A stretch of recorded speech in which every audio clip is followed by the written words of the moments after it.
The Australian Financial Review. In a highly competitive market, what does it take to win a customer over? You've got to give something to the customer that you haven't done the year before. And there's so much coming at customers these days that you need to be really pointy, sharp, and useful. If you're not useful, you're out. You need to value add all the time.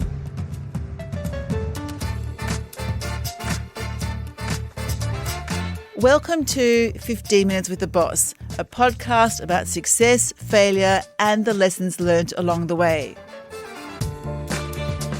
I'm your host, Sally Patton, and my guest today is Praveena Raman, the head of Motorola in Australia and New Zealand. Motorola is the 8th largest smartphone manufacturer globally. It was the first manufacturer of the flip phone about 30 years ago and is still number 2 in the foldable category. Thank you so much for joining me on the podcast today, Praveena. Thank you, Sally. So, do you love a flip phone yourself? I do. In fact, I'm carrying 2 in my handbag right now. And what do you love about a flip phone? It's pocketability, particularly for women, because we don't always have a pocket and we have handbags with a number of items. So I hate a bulky phone, and flip is just perfect for me in that sense. Right. And how often do you get a new phone? All the time, because I try and test my products just so I can get a feel for experience the customers would have. So at least every month, I would say. Wow. Okay. Praveena, we've only got 15 minutes, so I'm going to start the clock right now. And my first question is about your morning routine. What time do you get up? What happens? I wake up early, 6:30. I meditate as soon as I wake up before I even brush my teeth. And then I go through my day and my week. And I spend some time on prioritization, which is quite critical because we are a small company, we are a small team. Everybody's got 1,000 things happening at the same time. So you can't do it all and you can't do it all well. So that's what I spend about 15 minutes on in terms of what I need to prioritize for the day and for the week. And why do you meditate? It makes me go fast and slow at the same time. That's my brain. That's how it works. So I really enjoy, and without that, it's almost like brushing my teeth.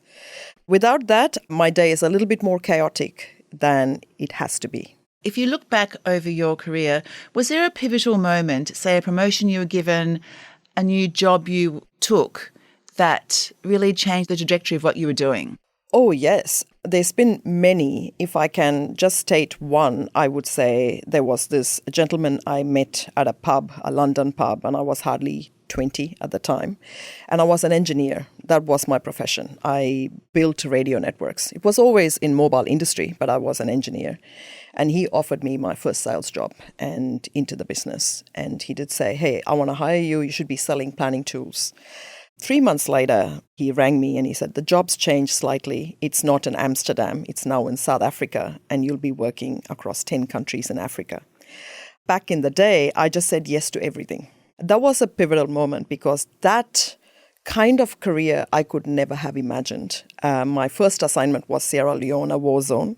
And I got to meet presidents of countries because that's just how things were back in the day because we were bidding for licenses. And then we built networks and then we hired a local team and then went and did the same thing in another country. So we did this across 11 countries in Africa.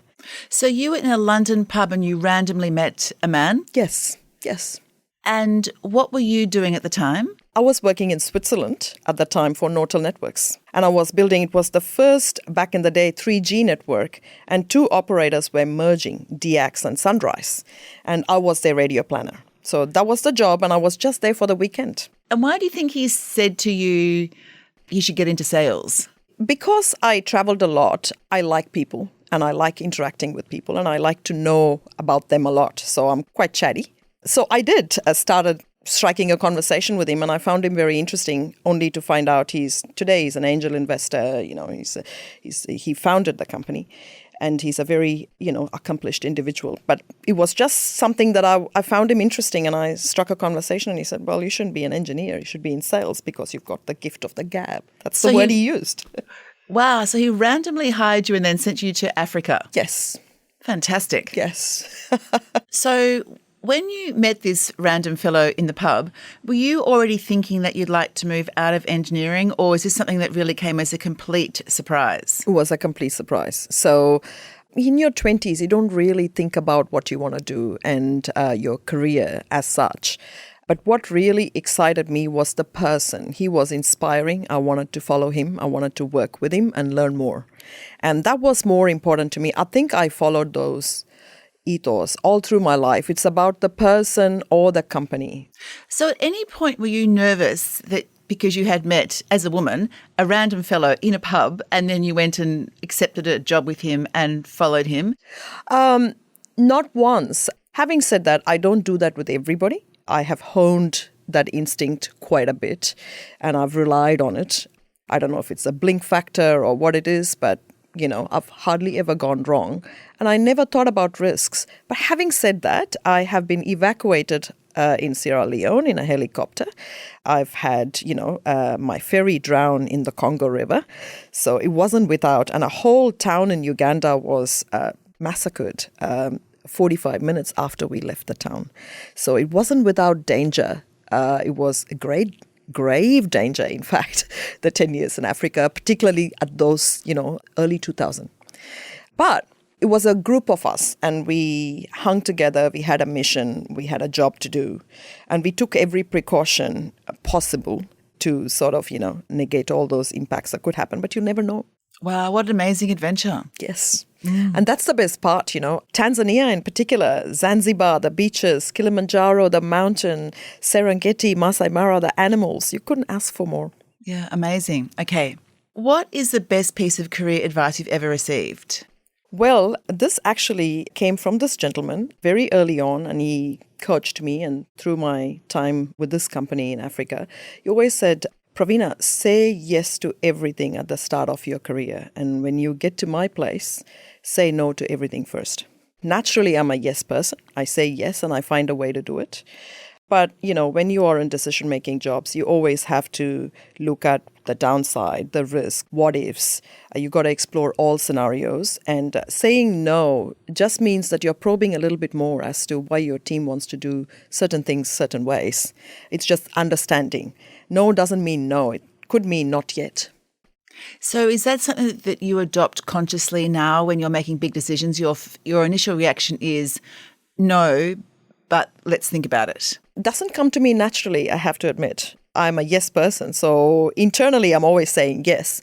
But yes, I do want to find out why someone wants to do something, whether it's the management, objectives, just peel that couple of layers so you get a clear understanding of why we are doing things. When it comes to commercial approval and finance, we operate on shoestring budgets a lot of times, and you do have to say no. Praveena, stay where you are. We're going to take a short break, and when we come back, you pick the questions. I'll see you soon.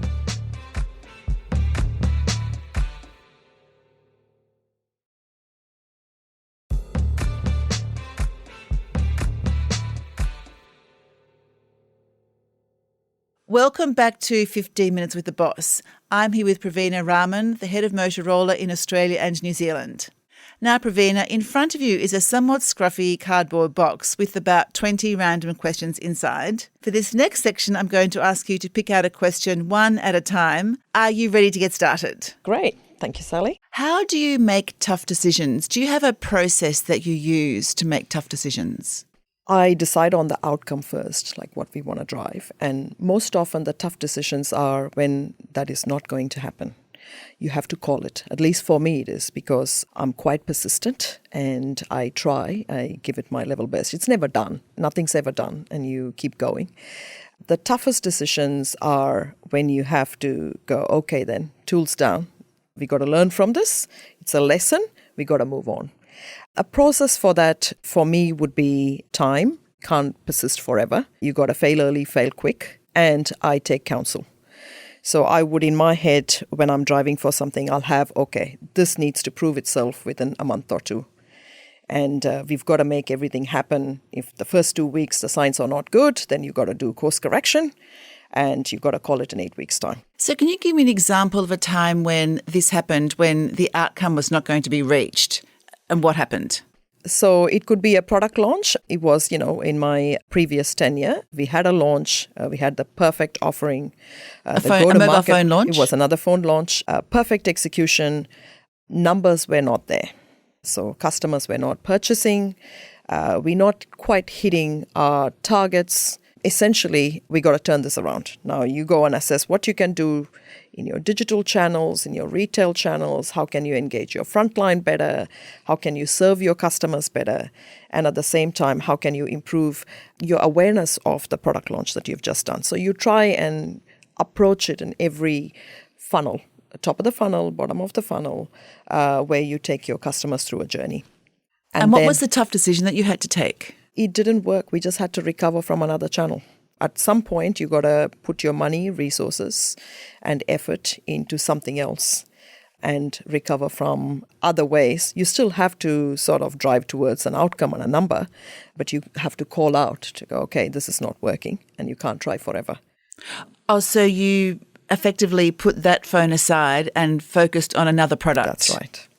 Interesting. So between realising that it wasn't working and actually making the decision to move away from that phone and focus on another product, how long did that take you? Like I said, within 4 weeks, we knew things were not going right. So there has to be a plan B. And so another week or so. So we had to quickly turn around because it's still a quarter is a quarter, a month is a month. If the velocity is not there in the first couple of weeks, there's already an indication. Yes, you can tweak a few things. If things don't work, you got to pivot. You got to, I wouldn't say give up, temporarily put it on hold and move on. Interesting. So on reflection, what mistakes do you think were made in that launch, or was the market just completely, did you misjudge the market?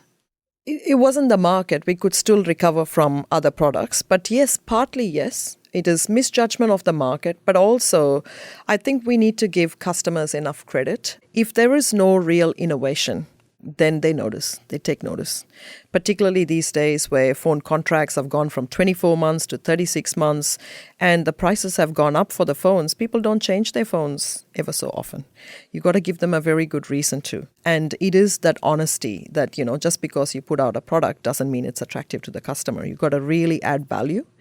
And one of the reasons why that didn't go well was from the previous year to that year, it wasn't like a massive big innovation in terms of software or hardware or anything like that. So we didn't really have a massive story to tell. That's interesting. So if you're going to launch a new product, make sure there is an innovation that will capture the customer. That's correct. You've got to give something to the customer that you haven't done the year before. If it's going to be every year a new product, and there's so much coming at customers these days that you need to be really pointy, sharp, and useful.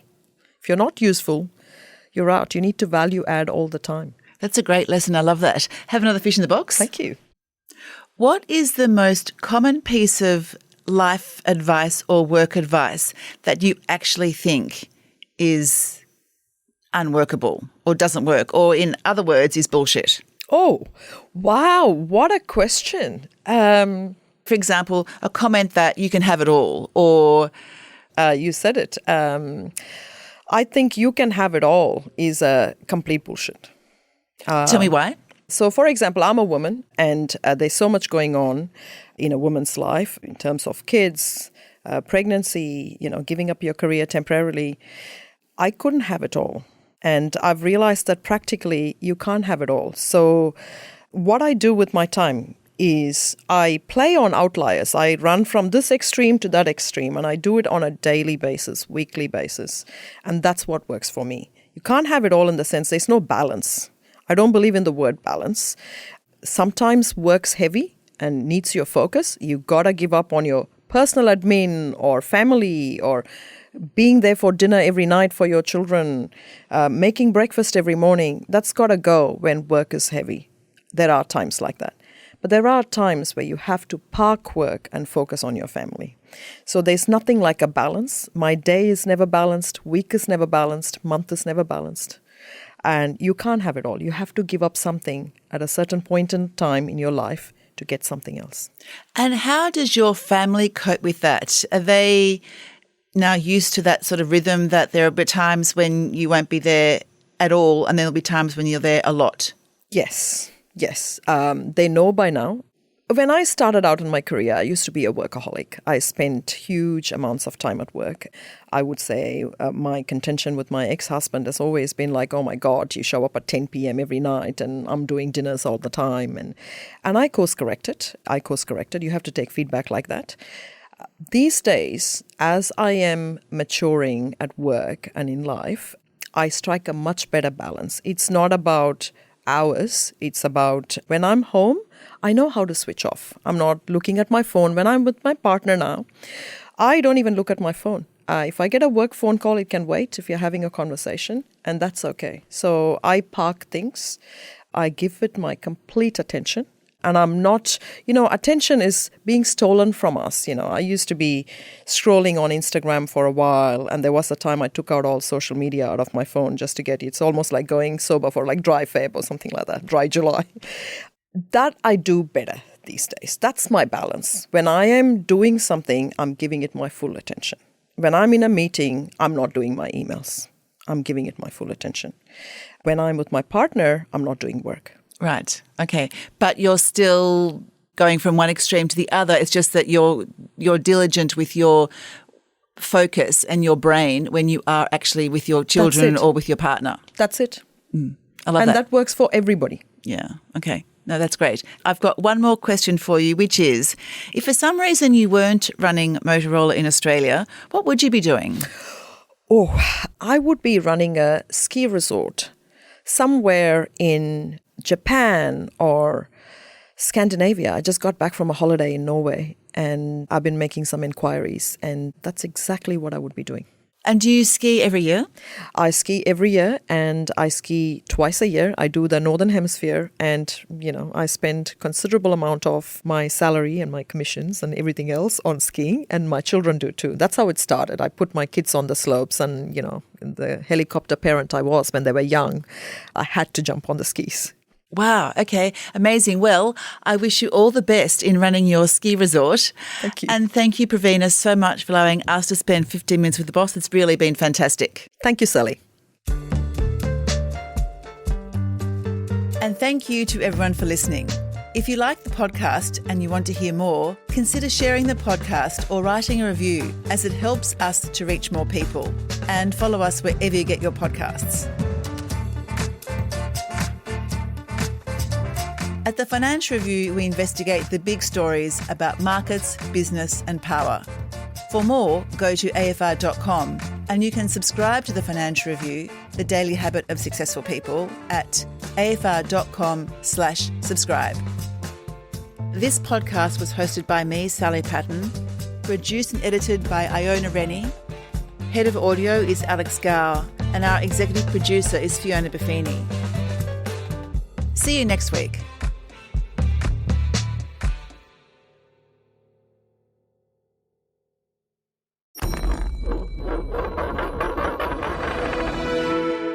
The Australian Financial Review.